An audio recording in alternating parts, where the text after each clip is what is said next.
Hello, hello, hello. Welcome back to the Midgar Press. My fellow nerds, friends, family, and anybody else who has clicked this video to learn more about Dragonbane. So this is going to be stats part 2.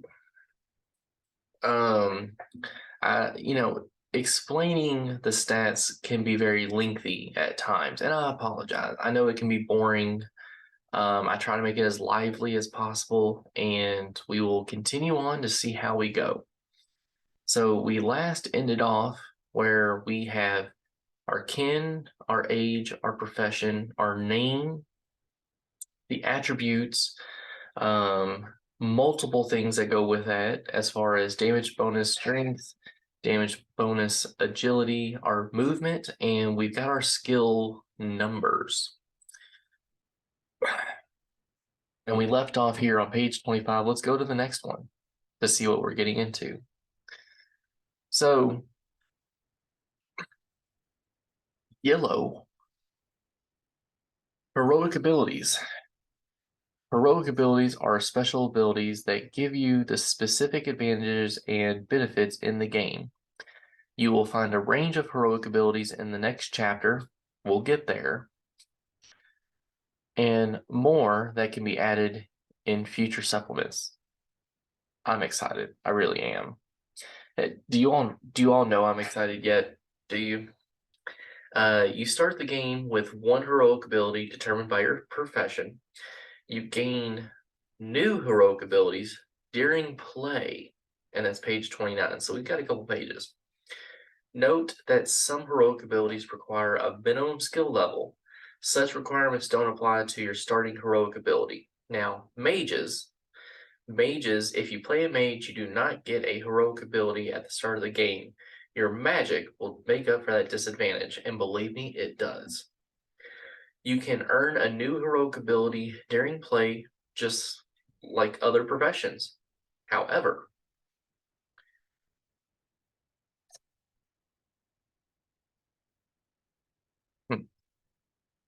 alternative abilities. If you feel that the heroic ability listed by your profession doesn't really match the character you want to create, the GM may allow you to choose a different starting ability. And that's what we've been talking about, people. That's what we've been talking about. I am flexible as a GM, as a game master. I'm perfectly okay if you don't want to take the heroic ability that is suggested with your profession. I'm perfectly okay with that. Because again, you don't want to be, if you want to go for the roll table and just boom, boom, boom, boom, boom, here's a character, here you go. If you want to design your character a little bit more and give it the flavor you feel it needs, then do that. I'm okay with it. Now, there are other GMs, and I am not the sole GM of Dragonbane. Thank the Lord. I want as many GMs to run as many games as possible because this game is amazing. Once we actually get into the gameplay and you actually see it, it is amazing. You all will enjoy it. So I don't want you to feel encumbered to have to take that starting heroic ability.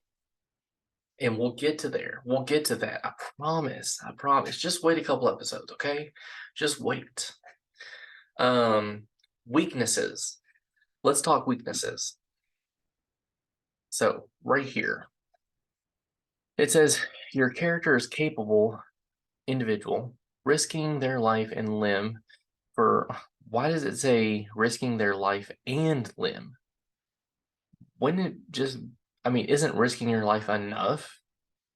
This makes me think of Harry Potter when Hermione is like, we almost lost our lives, or worse, expelled. And I know I murdered that quote, but she's like, dying is bad. Getting expelled is worse. Like, where's your priorities, chick? Where's your priorities? Anyways, yet even an adventurer has a weakness, an Achilles heel that can get you into trouble. You can roll or choose from the table below. or choose your weakness freely. Your weakness adds depth and personality, flair or spice. I've been talking about it all the time. To your character and can also be used by the GM to create challenges for you. Role playing accordingly to your weakness gives you an extra advancement mark at the end of the session. It does. And I make note of that.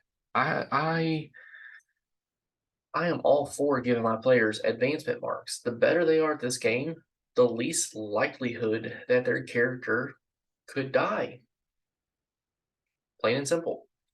But a player could have all 18s in attributes. They could have all 18s in skills. They could have the best armor. They could have 50 HP, hit points, and they could still die. Again, the dice giveth, the dice taketh. Just how it is. So yeah, you roll a d20, and that's your weakness. We've got gullible, greedy, thin-skinned, foolhardy, faint-hearted, monster slayer, intolerant, slothful, gluttonous, kleptomaniac, vain, reckless, fearful of magic, craving knowledge, child of the wild, boastful, violent, overbearing, cynic, and haunty, whatever. Now, each one can be fun. Each one has its specifics for role play. One can be role played more than the other, depending on who you are. You may play the same type of character every single time. So at least one of these will speak to you. I hope so. I'm actually working on a D100 weakness table. And the reason I want to do that is because, again, if I haven't said it once, I've said it twice. If I haven't said it twice, I've said it a million times. Flair and spice makes everything nice. The more options you have, the more customizable your character can be.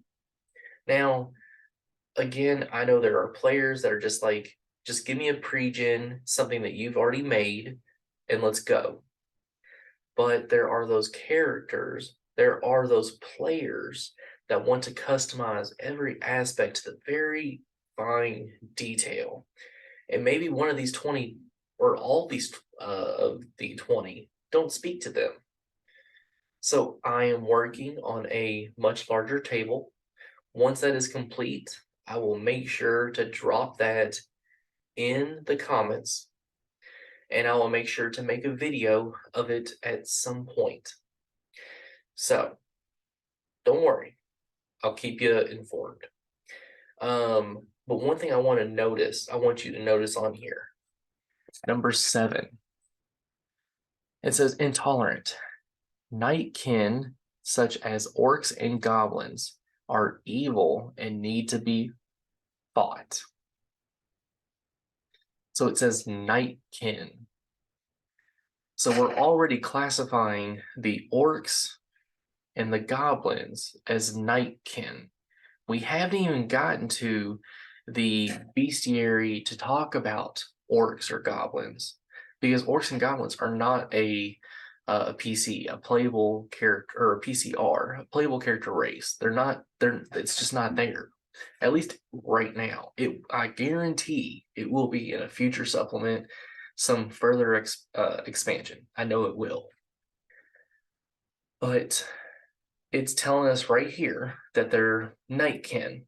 Now, I will go ahead and tell you, just as a side note, that the only reason the orcs and the goblins are so prevalent here in the Misty Vales, in the 150 kilometers in a circle from the Dragonbane Peaks in the north to the Coomer Mountains in the south, is because there is a thick mist, a veil, one could say, over this area where it's very cloudy, very, shady.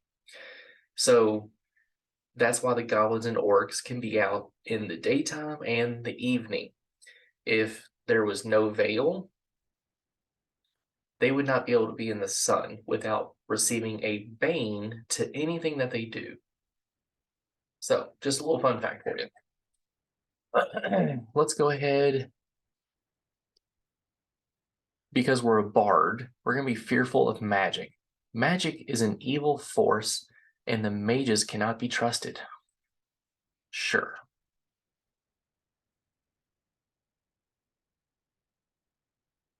Fearful of magic. Does it allow me to? It does. All right, let me go ahead and type the rest of that out. Magic is an evil force, and mages cannot be trusted. I honestly feel like I should create a song that talks about two songs, two melodies.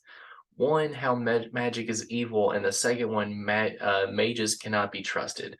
We're gonna do that. We're gonna do that. I'll use ChatGPT to do that for me, so I can do it quick. Yeah, give me 1 second. Let's do that. Give me 1 second. All right, so I have ChatGPT pulled up. It says, "I am Quaxum Honeytongue of Green Pond, a young mallard bard. Create me a song that I would sing where, let me fix that, where I mention that magic is a fearful force." Verse 1. In Green Pond, where the water's clear and the sky is blue, I sing the songs for all to hear and tell the stories that are true. It's really going into it, man. Okay.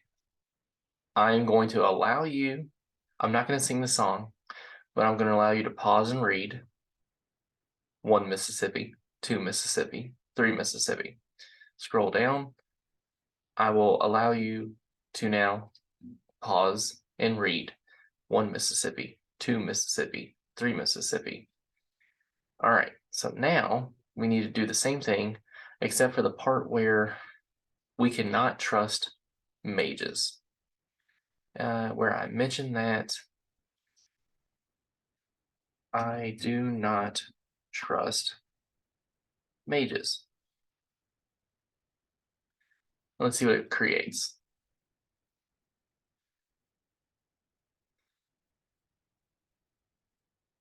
And it's just creating a song. I love this. I love this. This is fantastic. Okay. So again, pause and read. 1 Mississippi, 2 Mississippi, 3 Mississippi. And here's the rest of it. Pause to read. 1 Mississippi, 2 Mississippi, 3 Mississippi. Okay. There you go. As a bard, we now created 2 songs for our character that we can play out as we go. All right, gear. So when going on adventures, you need the right gear. You must write down all the items you are carrying on your character sheet, any weapons at hand being down here. They, as well as your armor, helmet, shield you are wearing, are listed in the respective boxes, while other items are recorded under inventory. So if you have armor, a helmet, or anything on hand, like attached to your hip, attached to your back, attached to your front, you could have like a sheath right here where you have a dagger you pull out really quick. That's, you put it, in the respective boxes. So write down 1 item per row. If it is not listed on your character sheet, you do not have it with you. List of weapons and other equipment can be found on pages 73 through 81. Starting gear, your profession determines what gear you can choose from at the start of the game. You may roll or select one of the 3 sets of items listed by your profession. If you want to, you can go back and adjust your trained skills to fit your gear. You can also have a memento below. In addition, you have a simple clothes which do not need to be written down. You're not naked, basically what they're saying. You're not naked. Now, if you want to role play that your character is naked, for example, I remember a specific bard in The Knight's Tale, classic movie. If you haven't watched The Knight's Tale, stop this video. Rent it if it's online somewhere, watch it wherever you can. Buy it on Amazon if you need to. A Knight's Tale. If you haven't seen it, watch it. It is a fantastic movie. But that right there, it's where it's telling you that your character's not naked. The bard in that movie is butt naked the first time we see him walking down the road and dirty as heck. But anyways. So coins, monetary transactions are generally made with silver coins. Copper coins are used for smaller transactions and gold for larger ones. And this is very relevant to other TTRPGs such as D&D or as Pathfinder, or most TTRPGs. 10 copper equals 1 silver. 10 silver equals 1 gold. Simple. The coins you get when you are creating your character can be used to purchase additional starting gear. Yeah, easily. A memento. In addition to your other equipment, you can have a memento, an item of great sentimental value that allows you to carry with you. Choose something suitable or roll on the table. A memento is always a tiny item at which no practical use. But once your gaming session, you can use once per session, once per time you sit down with your friends to play Dragonbane, you can use your memento to recover an additional condition during a stretch rest. That's important. Trust me. If you lose your memento, you choose another item that you can have found in your venture at the end of the gaming session. So, let's talk about mementos real quick, and then we'll go back to the gear for a bard. So, we've got trusty old shoes, a simple silver medallion, a letter from an old friend or relative, ragged old journal, bracelet passed down in your family, a wooden figurine as you were a child, a strangely shaped stone, a copper coin from a treasure you sought by your mother or father, an old pewter tankard, a horn taken as a trophy from a monster, a fang taken as a trophy from a beast, a couple of simple dice made of bone, a locket containing a locket of hair, an ornate key, a hand-drawn map you inherited, a ring with an inscription, a bone whistle, your mother's or father's ragged old hat, a griffin feather, a beautiful carved pipe. This is what we're doing. We're going with a ring with an inscription. So I'm just gonna do a little copy and paste. And the inscription says, the dice take it, the dice giveth. And I'm spelling that, I'm murdering those words. So don't prosecute me in the comments. Just go with it. If you think of a better way to spell it, put it in the comments, okay? We'll go from there. I'll change it later on. How about that? So now let's go back to the gear for the bars. Let's go all the way back here. So a D6 to roll what you have. A 1, 2, 3, 4, 5, 6. We're not going to roll. We are going to pick 1 through 2 because it will give you a leer, a knife, an oil lamp, lamp oil, flint and tinder, and D6 food rations, and a D8 silver. So I got my trusty bag of dice, and whenever I roll for like online games and whatnot, I use physical dice. I use my these are my Stargate dice. Stargate RPG is pretty cool as well. I'm a huge fan of Stargate. Sorry, side note. I'm a huge fan of Stargate, and I have the Stargate RPG. That's something else I would love to cover in more detail here on this channel. If you all are interested in Stargate RPG, please let me know. I'll be happy to talk about it more. But let's roll a d6 for food rations. 3 and d8 silver. Ooh, boy. Ooh, that would be a 7. Okay, we started off pretty rich. Pretty freaking rich. So we've got L-Y Lear. I'm not putting the knife right here. I'm gonna put oil lamp. I'm gonna put lamp oil. Who thought that up? Huh. We've got 3 food rations, and we've got 7 silver. Now, flint and tinder is a tiny item, and I'll show you what it means by a tiny item here in a minute. So, knife. Yeah. I know that it is one-handed. The range is strength. Damage is a D8.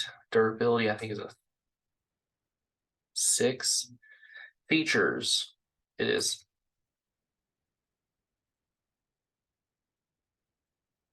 subtle. No, I don't. We'll get to that. Let's go back. Okay. So yeah, we have our stuff. So let's go to the next page. Encumbrance. Okay. So this gives you more description for the items and everything. You can carry a number of items equal to half your strength rounded up in your inventory without difficulty. Only the items written down in your inventory box count towards your encumbrance. So I have a 7. So 7 divided by 2, 3.5. If you round that up, that's a 4. So our inventory is 4, and we have 1, 2, 3, 4 items. Perfect, we're good. If I carry anything else, I am then encumbered. Now, what does that mean? We're going to find that out in over encumbered. So, weapons at hand. You can have up to 3 weapons at hand, which means they are worn on your belt or otherwise readily available for use in combat. Weapons kept at hand are recorded under weapons on your character sheet and do not count towards your encumbrance. Shields count as weapons and are also recorded there. And yes, they do not count as armor, but they count as weapons. And I love it. Helmet and armor. Any helmet or armor worn on your body is recorded in its respective section and does not count towards encumbrance. Food. Up to 4 rations of food count as 1 item in terms of encumbrance. Always record the number of rations you have in your inventory. So when you saw me typing it in, that's why I put 3. I wanted to make sure I knew how many specifically I had. I'm not going to write food rations, food rations, food rations. That would be stupid. I can just put 3. Torches and lanterns. Now, there is no dark vision in this game. Not a single player character race has dark vision. Even goblins and orcs, they don't have dark vision. I think. I might need to double check that. Anyways, you have to have light. You have to have torches or lamps or lanterns. Simple. That's it.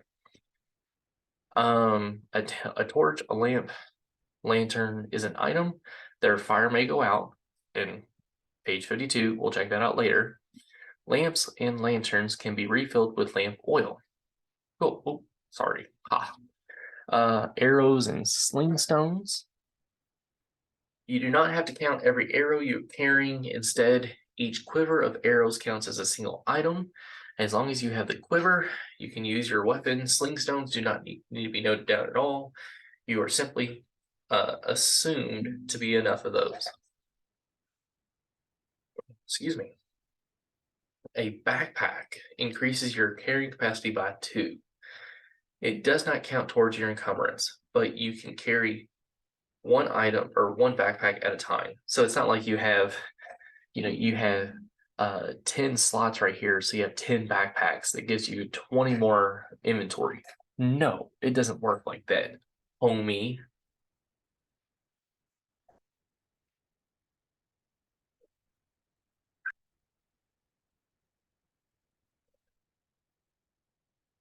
Okay.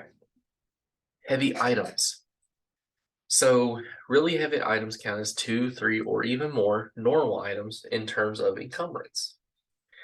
They will be indicated by having a weight 2, 3, 4, and so on. In your inventory, heavy items take up a number of rows equal to their weight.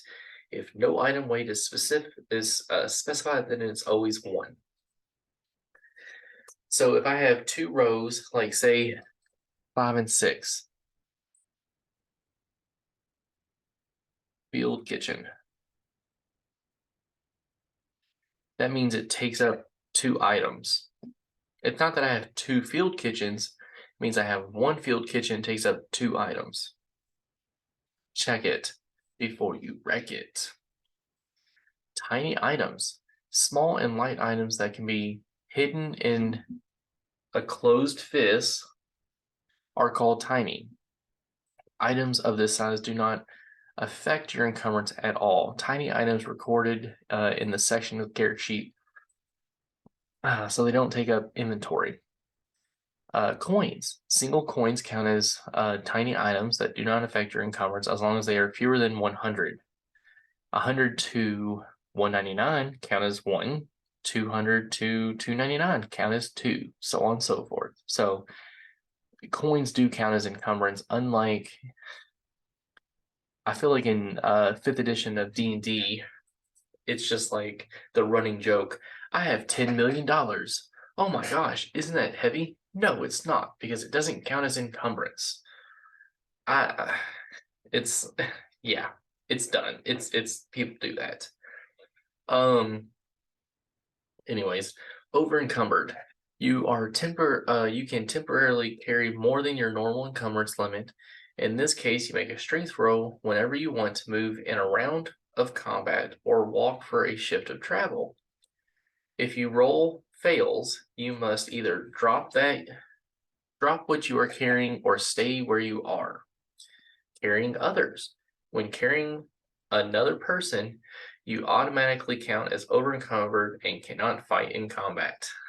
Now, I've got a couple Let's Play recaps that I have to go back and do where people have tried to carry other people and they failed respective roles and people died.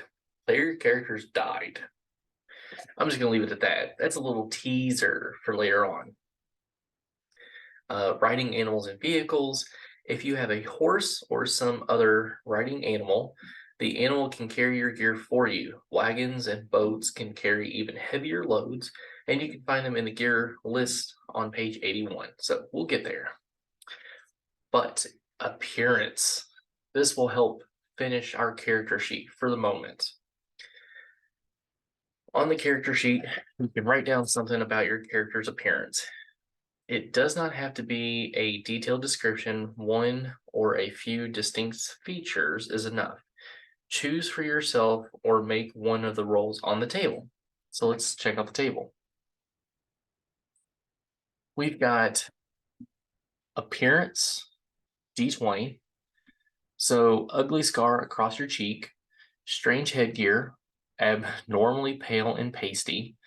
For all you redheads out there. No, I'm just playing. Sorry. Shots fired. A constant smile on your lips. That's me. I'm always smiling. Icy penetrating gaze. A little bit of extra weight around the middle. Thin and wiry.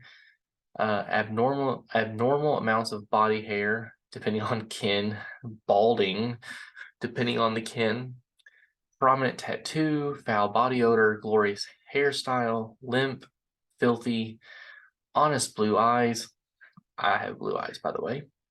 A silver tooth, heavily perfumed, different colored eyes, hissing voice, and weathered face. Now, it says to pick one. Why pick one when you can pick multiple? So we're going to go with a constant smile on our lips.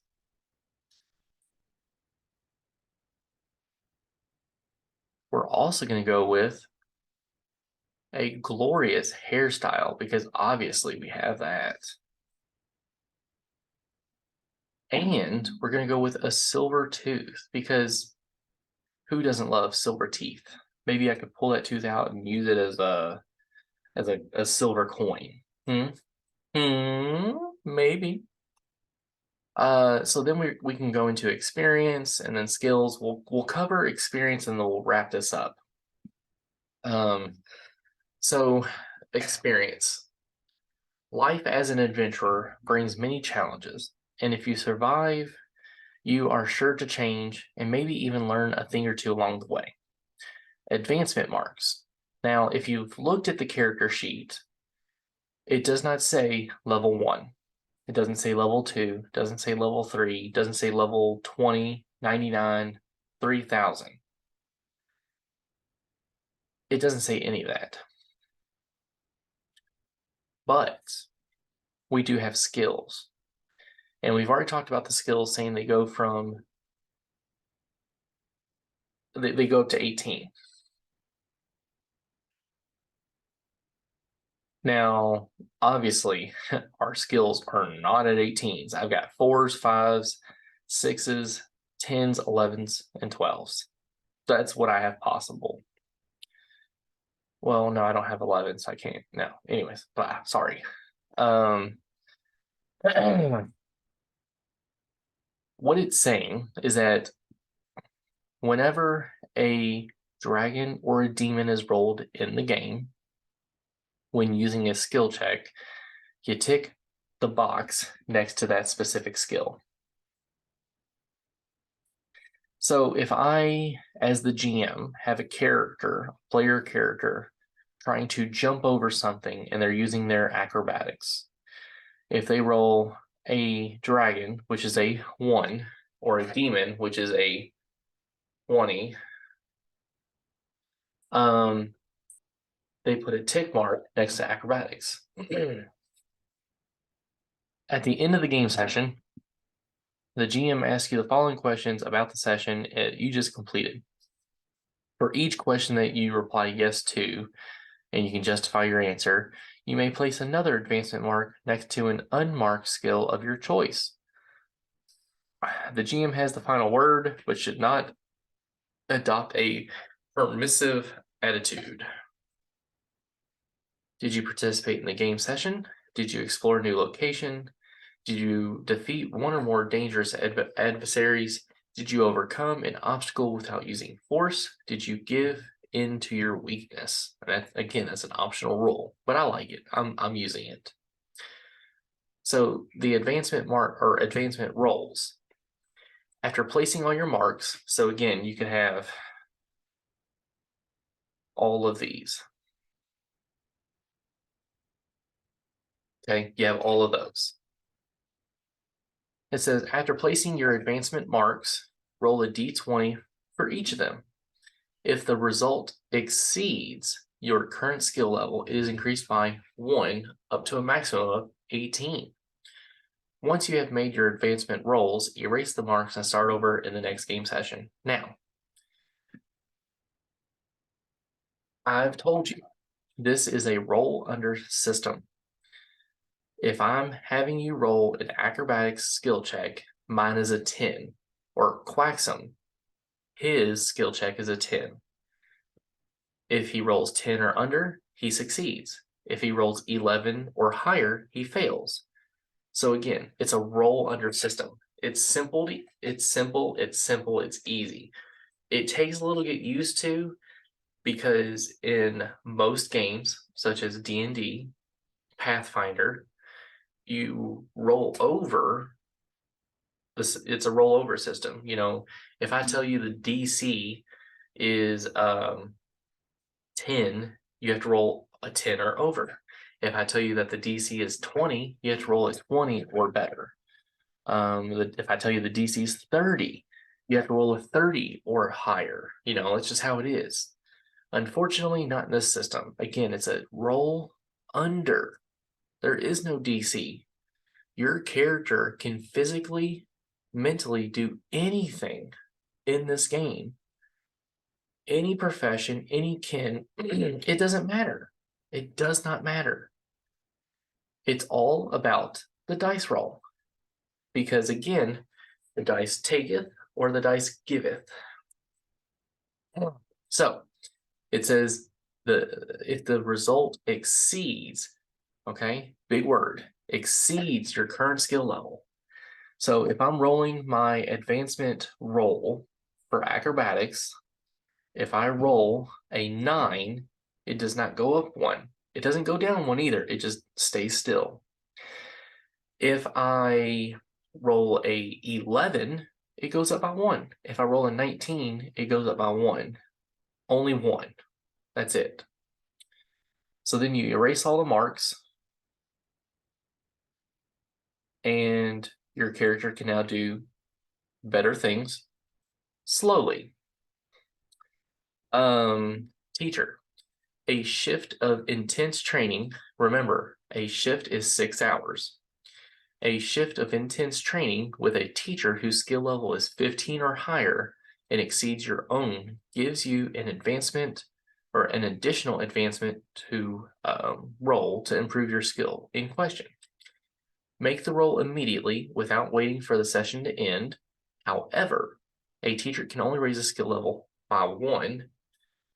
After that, you must improve the skill through experience before you can get more help from a teacher. Teachers, especially with those high skill levels, are usually very expensive. So there are teachers within the game. You may not know they're teachers. You may not know that they can teach you, but they could. You just have to ask. If you're friendly with them, of course. You could barter with them, persuade to get them to do it cheaper. Or maybe there's no cost at all. Maybe you have to do a quest for them.